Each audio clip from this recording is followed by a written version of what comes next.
Doctor साहब, आपसे आगाज़ गुफ्तगू कर रहे हैं। आज हमें बात करनी है दरगुजर करने की अहमियत क्या है, लेकिन हमारे माशरे में अनफॉर्चुनेटली पेशेंस लेवल बहुत ज़्यादा कम हो चुका है। अदम बर्दाश्त इतनी ज़्यादा हो चुकी है कि लोग ज़रा सी बात पर सालों की दोस्तियाँ ख़त्म कर देते हैं, रिश्ते ख़त्म हो जाते हैं। तो इस्लाम में क्या तालीमात दी गई हैं इस हवाले से? इसमें रब मोहम्मद करीम अलैहिस्सलातु तस्लीम, सबसे पहले तो यादावरी का शुक्रिया।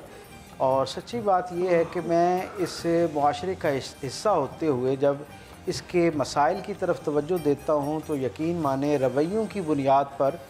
जो सबसे नुमाया हवाला मुझे एक बीमारी की शक्ल में इस मुआशरे को घेरे हुए नज़र आता है वो अदम बर्दाश्त है। यानी ये एक रवैये से बढ़कर या रवैये के बिगाड़ से बढ़कर अब एक बाकायदा बीमारी की शक्ल इख्तियार कर गया है। आप तसव्वुर करें कि कोई रिश्ता इस बीमारी की ज़द से महफूज नहीं है। यानी वालदैन जिनके बारे में कुरान हकीम के अंदर परवरदिगार आलम ने तंबीह फरमाई है कि इनको उफ तक नहीं कहना जी। आप देखें कि इस वक्त ये रिश्ता यानी इतना अजीमुल मर्तबत रिश्ता जो है वो भी आपस में अदम बर्दाश्त की इस बीमारी से महफूज नहीं है। सो गोया ये ऐसा एक आर्जा है जिसने पूरे मुआशरे को अपनी लपेट में ले रखा है। और अगर मैं इसे रिश्तों का कातिल रवैया ना कहूँ तो शायद गलत ना होगा। उसकी वजह यह है कि हर मोहब्बत वाले, कुर्बत वाले, हुर्मत वाले रिश्ते को दूसरे से जो पहली शिकायत होती है उसकी जब आप बुनियाद में जाते हैं तो हमें पता चलता है कि वो कहीं ना कहीं अदम बर्दाश्त की वजह से ये हुआ है। हम बाज़ दफ़ा ज़रा सी बात को बर्दाश्त ना करने का हौसला करने की वजह से अपने बहुत ही प्यार वाले रिश्ते जो हैं उन्हें अपने ख़िलाफ़ कर लेते हैं और उनको गोया इस अंदाज में ज़ख्मी कर देते हैं कि वो रिश्ते जिन्हें अल्लाह ने हमारे लिए राहत का ज़रिया बनाया है वो हमारे लिए एक मुस्तकिल अज़ियत का ज़रिया बनना शुरू हो जाते हैं। करीम आका सल्लल्लाहु अलैहि वसल्लम की जब ज़िंदगी को हम देखते हैं तो उसमें चंद नुमाया तरीन उन्वानात जो आपके मिजाज का हिस्सा नज़र आते हैं उनमें एक बर्दाश्त है। आप तसव्वुर कीजिए, मैं हमेशा जब कोई मुझे आके ये कहता है ना कि फ़लाँ शख्स ने मेरे सामने मेरे मिजाज से हट के बड़ी गलत बात की, फ़लाँ आदमी ने बड़ी गैर हकीकी बात की, अदम सच्चाई पर मबनी बात की, तो मैं फ़ौरन मेरा ध्यान आका करीम सल्लल्लाहु अलैहि वसल्लम की तरफ जाता है और मेरे दिल से दिमाग को जाते सारे रस्ते अकीदतों से मुअत्तर होना शुरू हो जाते हैं कि मेरे करीम आका का क्या ज़र्फ़ था। तसव्वुर कीजिए उनके सामने जो मोतरज़ होने वाले लोग थे क्या उनसे ज़्यादा कोई गैर हकीकी बात कर रहा था? क्या सरकारे दो आलम सल्लल्लाहु अलैहि वसल्लम से ज़्यादा किसी को अपनी बात की सच्चाई, अपनी बात की कामलियत, अपनी बात की परफेक्शन का यकीन हो सकता है? इसके बावजूद रसूलुल्लाह सल्लल्लाहु अलैहि वसल्लम अपने मुखालफिन को किस दर्जे का कुशन देते हैं, कितना उनके लिए जो है वो एक जिसे कहते हैं ना एक आसानी और एक मोहलत का मिजाज उनके साथ अपनाते हैं। तसव्वुर कीजिए ना वो जिस आदमी के बारे में हुज़ूर के असहाब बताते हैं कि लगभग 9 बरस तक सरकारे दो आलम की मजलिस में आता है और वो कहते हैं कि जब वो बाज़ार से मस्जिद की तरफ चलना शुरू होता हम में से किसी की निगाह पड़ती उसका तसव्वुर करते हमारे दिल जो है वो बेचैन होना शुरू हो जाते, मुस्तरब हो जाते कि अभी ये आएगा और आका करीम सल्लल्लाहु अलैहि वसल्लम का वक्त बर्बाद करेगा। असहाब कहते हैं जब वो सवाल कर चुकता तो हमें उसके अगले सवाल का अंदाज़ा नहीं, यकीन होता कि अब इसके बाद इसने कौन सा सवाल करना है और हम अपनी मिजाज के अंदर मुस्तरब हो रहे होते। वो कहते हैं सरकारे दो आलम का ज़र्फ़ ये था कि आप उसका हर सवाल हर रोज़ 9 बरस तक रोज़ाना की बुनियाद पर इस अंदाज में सुनते थे जैसे पहली दफ़ा सुन रहे हैं और हर मर्तबा जिस अंदाज में सरकारे दो आलम उसे मोहब्बत भरे लहजे में और मुस्कुराहट के साथ मुकम्मल जवाब पूरी तवज्जो के साथ अता करते वो यकीनन सरकारे दो आलम सल्लल्लाहु अलैहि वसल्लम का ही ज़र्फ़ हो सकता है। सरकारे दो आलम सल्लल्लाहु अलैहि वसल्लम के साथ बतौर उम्मती सिर्फ इज़हार मोहब्बत कर लेना काफ़ी नहीं है। मैं ये समझता हूँ ये मोहब्बत का जो पहला अवलीन तकाजा है वो ये है कि हमारी ज़िंदगियों में रसूलुल्लाह सल्लल्लाहु अलैहि वसल्लम के ये पाकीज़ा रवैये महकते हुए नज़र आने चाहिए। हमारे मिजाज में से सरकारे दो आलम सल्लल्लाहु अलैहि वसल्लम के मिजाज का रंग नज़र आना चाहिए और सरकारे दो आलम के मिजाज पर जब दुनिया भर में कोई बंदा तहकीक करता है शख्सियत के दर्जे पर जो सबसे नुमाया तरीन खसलत हुज़ूर की ज़िंदगी का सरनामा बनकर सामने आती है वो नामुनासिब बात को बर्दाश्त करना है। यहाँ सिर्फ आखिरी बात करके फिर आपसे इजाज़त लेता हूँ कि अक्सर ये कहा जाता है कि जी हमारे सामने फलां शख्स ने गैर मुनासिब बात की इसलिए हमें गुस्सा आया। भाई मुनासिब बात पे तो गुस्सा आता ही नहीं है। बर्दाश्त के नाम पर जो परवरदिगार आलम ने अजर का वादा कर रखा है, जो उसकी फजीलतें बयान कर रखी हैं, वो नामुनासिब बात को खंदा पेशानी से सुनने पर कर रखी है। तो हमें भी ये रवैया इख्तियार। डॉक्टर साहब इस चीज़ पे रोशनी डाल दीजिए कि आजकल हमारे यहाँ वही पेशेंस लेवल एक तो बहुत कम है और उसमें गुस्सा लोगों को बहुत ज़्यादा आता है और गुस्से में ऐसे फैसले कर लेते हैं कि बाद में फिर रिग्रेट भी हो रहा होता है, इसलिए गुस्से को हराम भी करार दिया गया है। तो गुस्सा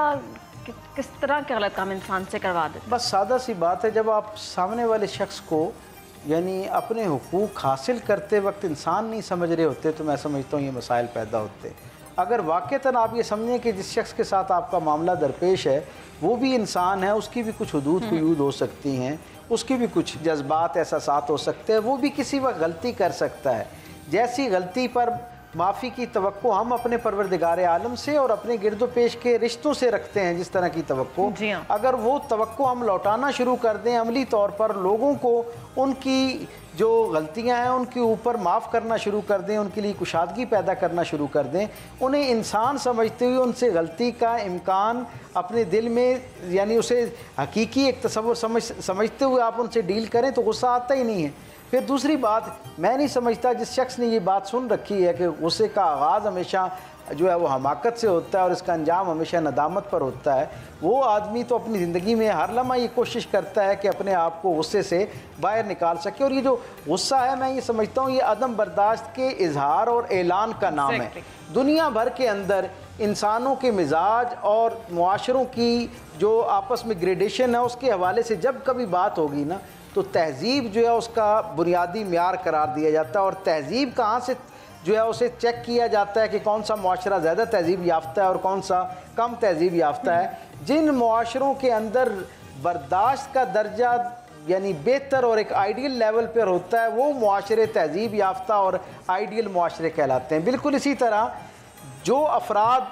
अपने रवैयों के अंदर यानी गुस्से के एतबार से, बर्दाश्त के हवाले से बेहतर हालत में होते हैं, वो मुआशरे के बेहतरीन लोगों में शुमार होते हैं। इसीलिए हम देखते हैं कि जहाँ बाकी खसाइल में सरकार दो आलम बेमिसल और बेमिसाल नज़र आते हैं, वहीं पर दरगुजर करने के हवाले से, गुस्सा न करने के हवाले से भी रसूल अल्लाह सल्लल्लाहु अलैहि वसल्लम जो हैं वो एक बेमिसल और बेमिसाल शख्सियत के तौर पे नज़र आते हैं। और लोगों के लिए गुंजाइश पैदा करना, उनके लिए अच्छा गुमान रखना और उनके लिए रियायत का एक पहलू और एक दरवाज़ा खुला रखना, ये भी रसूल अल्लाह सल्लल्लाहु अलैहि वसल्लम के अमल से हम तक आता है। और मैं समझता हूँ कि ये तब पैदा होना शुरू होता है जब आपके अंदर इकराम आदमियत आना शुरू होता है, आप बतौर इंसान लोगों की इज़्ज़त करना शुरू करते हैं। देखिए ना, फतेह बदर जो है उसके बाद क्या होता है, कैदी लाए जाते हैं, उन कैदियों में एक सुहेल बिन अमर नाम का आदमी भी आता है जो मक्के का एक बड़ा नामवर आदमी है और साहिब दानिश आदमी है, पढ़ा लिखा आदमी। ये पहला आदमी था हुजूर की नात के एतबार से, तो बहुत सारी शख्सियात ने ये शर्फ पाया कि हुजूर के ज़माने में उन्होंने हुजूर की तारीफ़ लिखी।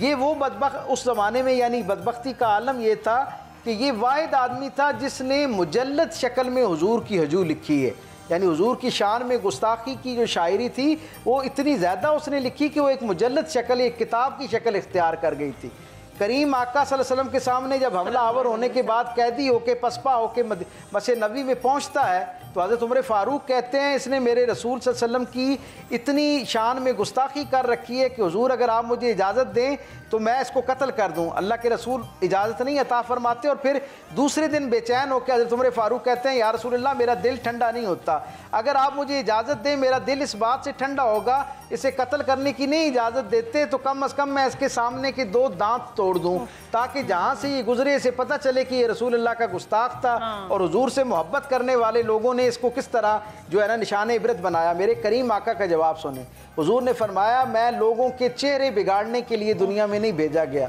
मैं लोगों की ताज़ीम कम करने और उन्हें निशान इबरत बनाने के लिए नहीं भेजा गया, बल्कि उनको अल्लाह की रहमत के साथ जोड़ने और उसकी तरफ बुलाने के लिए भेजा गया। फिर तारीख बताती है ये आदमी वादा करके वापस जाता है और फिर ओहद के मैदान में जब हुजूर के सामने सफ़ें तैयार हो रही होती हैं दुश्मनों की, तो यही सुहेल बिन अमर वहाँ खड़ा नज़र आता है और फिर उसके बाद भी साजिशें करता रहता है। फ़तेह मक्का वाले दिन अपने घर के अंदर कैद हो जाता है और मेरे करीम आका कहते हैं वो तो अरबों का साहिब दानिश आदमी है, उसको तो अल्लाह ने ऐसे इल्म और फरासत की जो है वो दौलत अता कर रखी है, वो इस नेमत से कैसे महरूम हो सकता है। जब उसे हुजूर के सामने लाया जाता है, हुजूर जब देखते हैं तो मजलिस में खड़े हो जाते हैं और इकराम उसके इल्म की उसकी जो खुसूसियात हैं उनका इकराम करते हुए उसे अपने साथ अपने करीब करते हैं, बगलगीर करते हैं और उसके सीने में जो सरकार दो आलम और आपके पैगाम के हवाले से बुग़्ज़ होता है अल्लाह उसको साफ़ कर देता है और हुजूर की इस बर्दाश्त और शफ़क़त और इनफरादी तवज्जो और इज़्ज़त देने का जो रवैया है उसकी बरकत से अल्लाह ताला उसे दीन की नेमत अता करता है।